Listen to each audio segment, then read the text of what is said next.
my walk with nature, I stumbled upon this colorful riot of vines.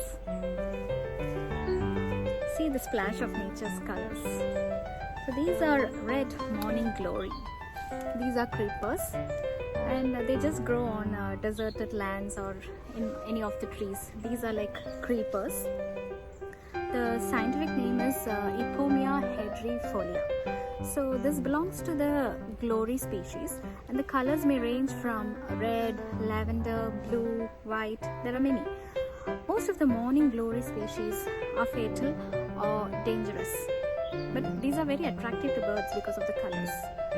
If ingested, the seeds or leaves, it is fatal to humans. So be careful, be cautious. And the leaves, you can see it's kind of heart shaped, and you can see the petals here.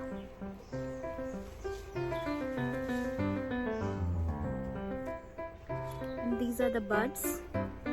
These are the flowers. They're very tender, they're very attractive. This is how nature balances and surprises us. I'm in the backdrop of nature. Nature is so tender. We are blessed.